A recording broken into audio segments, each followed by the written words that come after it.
Thank you everyone for coming. Radwan, thank you for organizing this important event. As you all know, the Middle East is in deep turmoil. The prognosis for the region looks incredibly bleak, and it seems that the Republicans on the House Judiciary Committee, in alliance with several dictatorial regimes in the Arab world and their domestic lobbyists, are determined to pour oil on the raging fires that are consuming the region. The recent vote on the State Department, the recent call to the State Department to designate the Muslim Brotherhood as a terrorist organization is misguided, counterproductive, and a gift to ISIS and Al-Qaeda, who will exploit this initiative to further destabilize the region. This proposal represents, in my view, the worst aspects of US foreign policy toward the Middle East. Let me tell you why. If the citizens of a country were to have the option of choosing between a functional dictatorship on the one hand and the chaos of a failing or failed state on the other, it's widely believed today that dictatorship would often be the lesser evil because it promises continued stability. This is a seductive thesis that has gained renewed traction in the United States, informed by conflicts in Syria, Iraq, Yemen, Libya, and beyond. The Arab Spring, the argument goes, unleashed exaggerated hopes for Middle East democratization, and now that the idealists have been disappointed almost everywhere, the proponents of so-called realpolitik are once again arguing that although their message of stability may sound unsympathetic, cynical, and maybe even unethical, at least it is realistic. But is it really?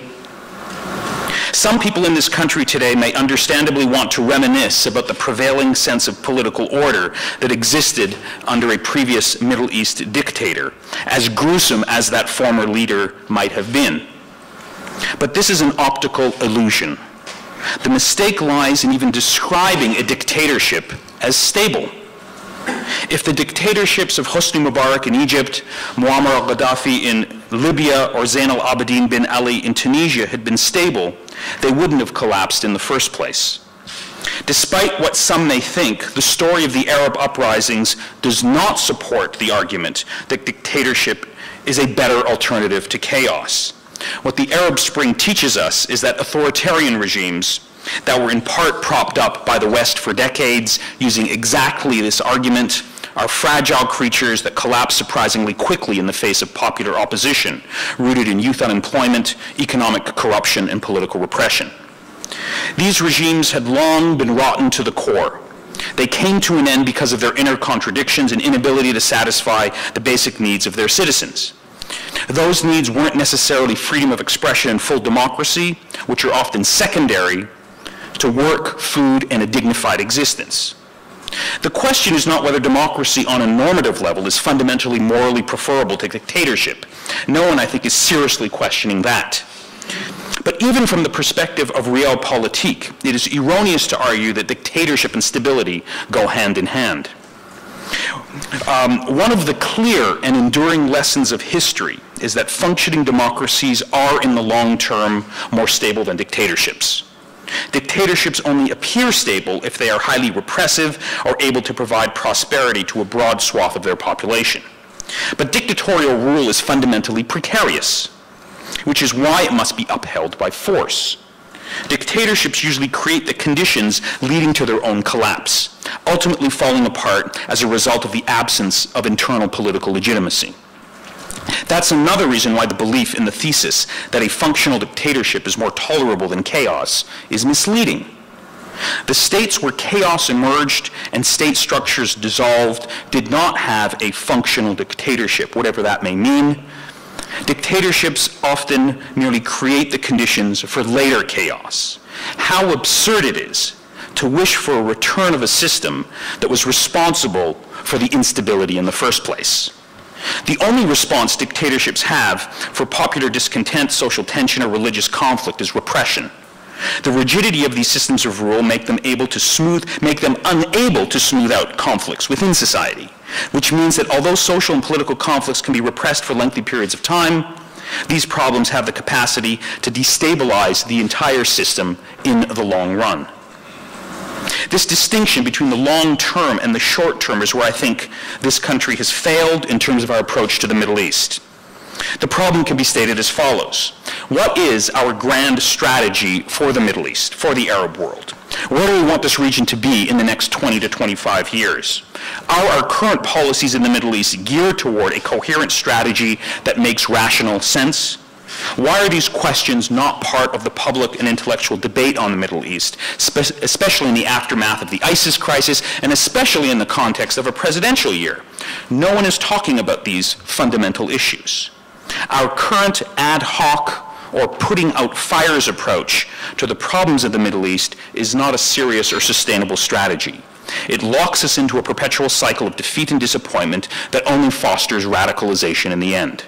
Part of the weakness to this short-term putting out fires strategy to the Middle East is due to a set of structural problems within our own political system that revolves around our electoral cycle, policies made on a 2-year and 4-year electoral cycle without a longer-term consideration or set of calculations. This must change. The Faustian bargain that we have struck with Middle Eastern authoritarian regimes as alleged guarantors of stability, as I have just argued, has not served us well. This too must change. 9/11 was a wake-up call when it was announced that 15 out of the 19 hijackers on 9/11 came from one of the most repressive dictatorships in the Middle East.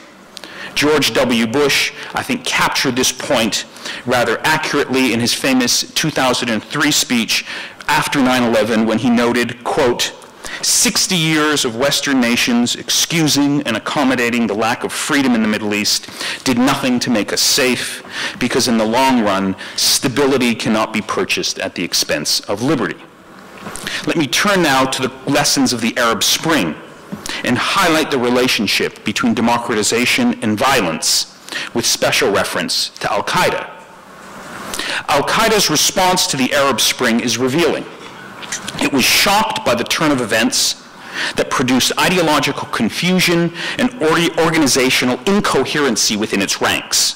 In an important study published by the Combating Terrorism Center at West Point, entitled Jihadi Discourse in the Wake of the Arab Spring, the authors note that during the Arab Spring, Salafi jihadi groups were both impotent and unpopular. The reasons for this are self-evident. For a moment, it appeared that political change could be achieved via peaceful protest rather than violent revolution.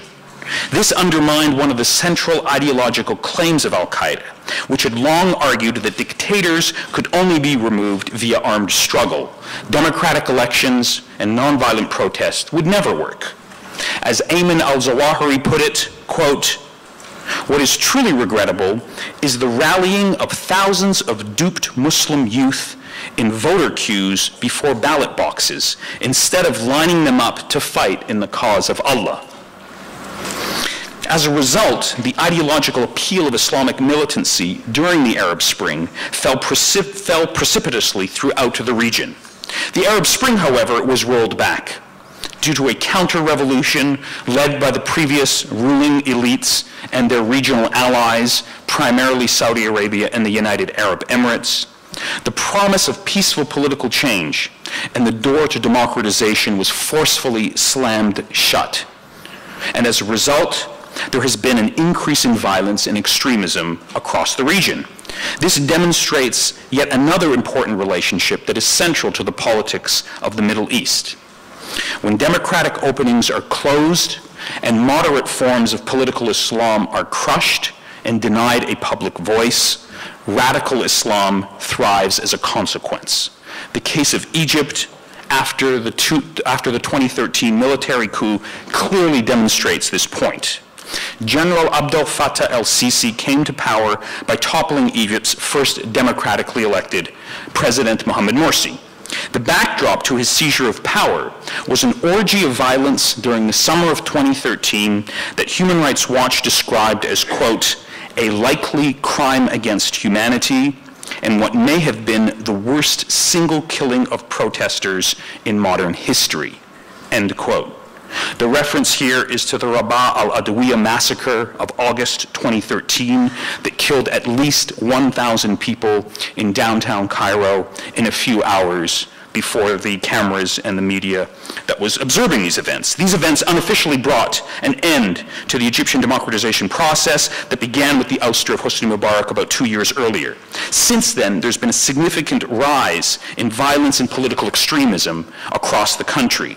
In the 22-month period since the 2013 coup, there have been more than 700 attacks across Egypt.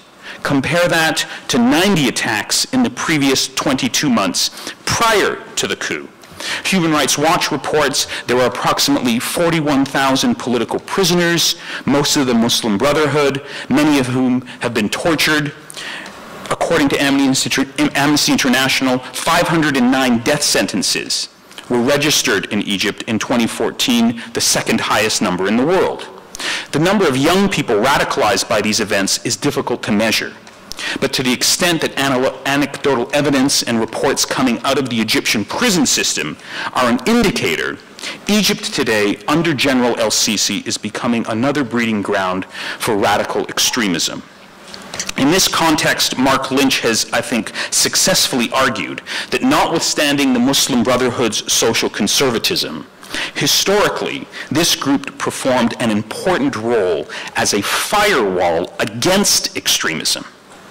If you were a politically active Egyptian with a religious identity, you could find expression for your religious identity in the public sphere by joining the Muslim Brotherhood and participating in nonviolent electoral politics. Since the coup, however, and the attempt to eradicate the Muslim Brotherhood, this option no longer exists. The two options that actually do exist today in Egypt are, number one, you remain silent and you accept the current neo-fascist order that has taken hold in Egypt, or number two, you think about revolutionary change and joining some radical group. And guess which group is making news and attracting new followers? ISIS. There is no third alternative. And tales from Egyptians' prison system that have come out confirm this narrative. So we have 42,000 political prisoners, and they have internal debates. And some of the people who have come out of the prison are telling us what those debates are like. And what happens, and what is happening, is that in the Egyptian prisons today, the ISIS followers, the Al-Qaeda followers, are winning those debates. They walk around the prison system, and they point to the Muslim Brotherhood prisoners, and they say, "You stupid idiots, look what you did to yourself, and look what you did to this country. You believed in democracy, you believed in electoral politics, you thought the West would come to your rescue, and look where you are right now. You're being tortured, you're in prison, and the West is embracing General el-Sisi in one form or another." The only way to bring about political change, the ISIS supporters in Egyptian prisons say, is through violent revolution. Forget these Western norms, these Western values. And the other prisoners observing these debates, the Muslim Brotherhood prisoners, the liberal prisoners, the secularists, have no answer to this. And the reports coming out is that that narrative is the one that is capturing the imagination of Egyptian prisoners as we speak. Now, Tunisia provides an alternative example. It's the one Arab country that did undergo a successful democratic transition, and it provides an alternative to Egypt. Rashid al-Ghannouchi, the leader of Ennahda, effectively the Muslim Brotherhood affiliate in Tunisia, has observed that the only way to defeat ISIS is to offer a better product to the millions of young people in the Muslim world. It's called Muslim democracy. He noted that most young people don't like ISIS, see how many millions flee from it, but they won't accept life any longer under tyrants. This better product must be, Ghannouchi says, a political system that is democratic, that respects human rights, and that gives Islamic values some political space. It's not a coincidence that ISIS emerged and attracted new followers after the crushing of the Arab Spring, highlighting the relationship between democratization and violence. The two are inversely related. The more that democracy and political development advances in the form of political accountability, public transparency, and the peaceful transfer of power, the less the likelihood of violence. This is simply a variation on the famous democratic peace theory that recognized that democratic societies are more internally peaceful and less likely to go to war than their non-democratic counterparts. This theory is relevant, I think, to understanding the broader turmoil and chaos in the region related to ISIS. And in fact, this chaos that we're seeing in the Middle East and across the Arab world is actually predicted. Some of you who know this region will recall that 14 years ago, a series of UN Arab Human Development reports predicted that the region is headed for a deep crisis unless there was major and fundamental political change. And I can quote from those reports during the Q&A session if anyone is interested. Let me just get to a conclusion. None of what we're seeing today is really surprising or should be shocking to an American audience. These things about democratization and the relationship to political violence are taught in most respectable departments of political science, history, and international relations in this country. And perhaps the most simplest and easiest formulation of this relationship was articulated over 50 years ago by former President John F. Kennedy, who observed famously that those who make peaceful revolution impossible make violent revolution inevitable.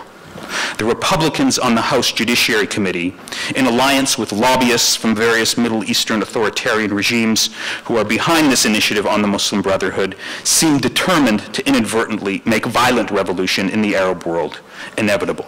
The State Department, the current Obama administration, and whoever might be our next president is best advised to reject this narrow, self-defeating, and misguided advice. Thank you.